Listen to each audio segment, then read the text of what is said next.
This is part B of the reputable sources videos, and we're on the question of why. So along with what the purpose of the website is, consider why the site is there and why the things that are on the site are there.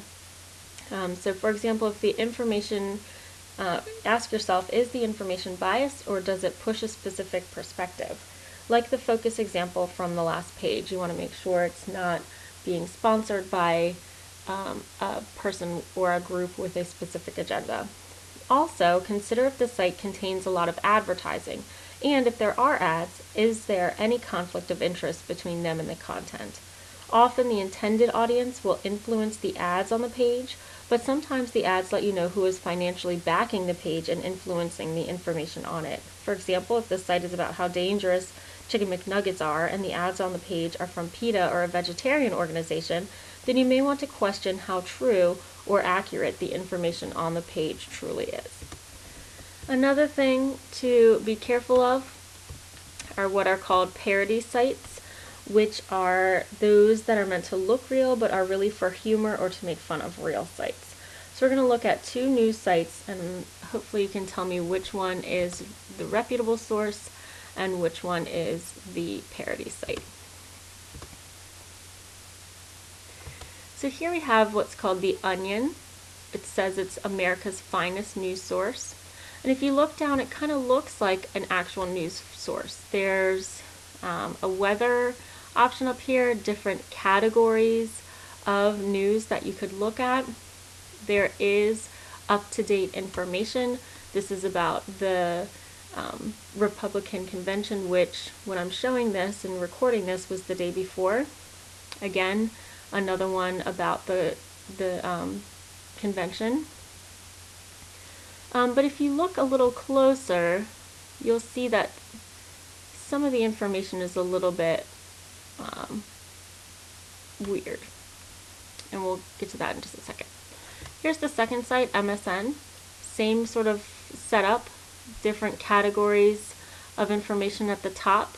You've got the weather right here, and you've got up-to-date information based on what's relevant right now. The difference is that The Onion is the spoof site, right? Hopefully by now we've all witnessed that. And they do take real stories but put a funny spin on it or a separate spin on it. So you have to be really careful that some of these parody sites look very, very similar to the real sites. But, you know, use your common sense and realize that this site is not as newsworthy as the other.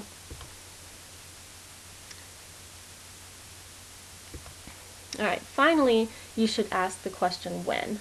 This goes back to the initial question about currency in our original slide. So is it clear when the information was published on the site? When was the site last updated? And if there are links to other websites, do those links actually work? If you can't find a date on the page, chances are the site is not appropriate for academic purposes. Also, depending on your topic, how long ago the information was posted will make a difference in the accuracy of the information. This is especially true, I think, within the STEM curriculum especially. It's constantly changing. Like the author, when you're trying to look for the author, you can usually find this information at the top or the very bottom of the page. And sometimes it's just a year instead of a full date. So let's just look at one of these sites that we have up right now and see if we can find the date. So this is one that we decided based on the author was pretty reputable. Let's scroll down to the bottom. And here we have, this was posted in January of 2001. This is about a decade ago. I don't know if that's super relevant. Sometimes if you go back to the home page, however, they may have some more up-to-date information on their home page. Although I'm not seeing a date here either. Let's look at MSN, for example. There's another news site. And again, this one was updated August 31st as of 9:23 p.m. And when I'm recording this, it is 9:27 at the moment. You can see by my timestamp down here. So this is pretty relevant. You can tell that this is very up to date. Okay, so depending on your topic, that might be very important.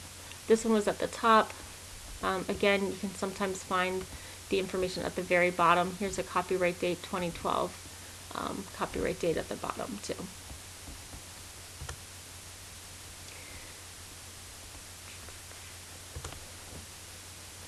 Using the advanced search, either in Google or in the school-sponsored databases, can also really help you narrow your search and save some time. So there's a date range option you can use to limit dates or see how current the certain sites are.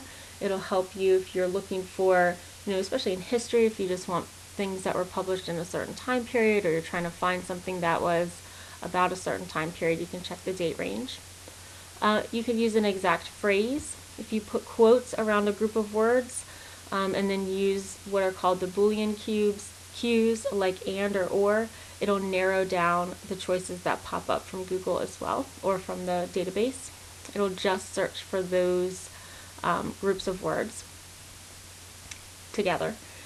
You could search by file format. So if you just want JPEGs, if you're looking for pictures, if you just want PDF files or PowerPoint presentations, you can look for the file format, and that'll help limit your search as well. And then, of course, the last thing is the domain name.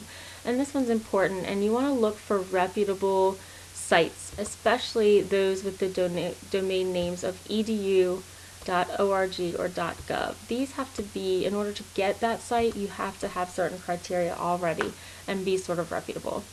And you can also look for sites from other countries. So if you're searching for something British news or something about Great Britain, you can actually search for news from that country with the right domain name. So let me just show you what that looks like in Google. Not that I'm promoting using Google first, but it is a way to show that. So if I'm just going to type in, we'll go back to trees in Maryland. Okay, if I click over here,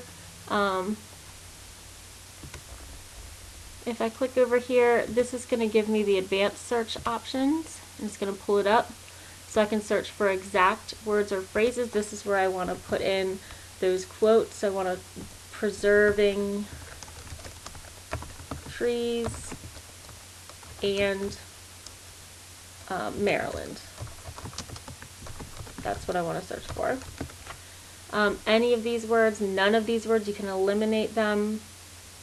You can narrow by language. There's all these different options here, and most of the advanced searches in our databases are the same. So now we have more or less, now there's only 7,000 results opposed to the 30 million we had before, and it's definitely more structured to our topic that we're looking for, preserving trees in Maryland.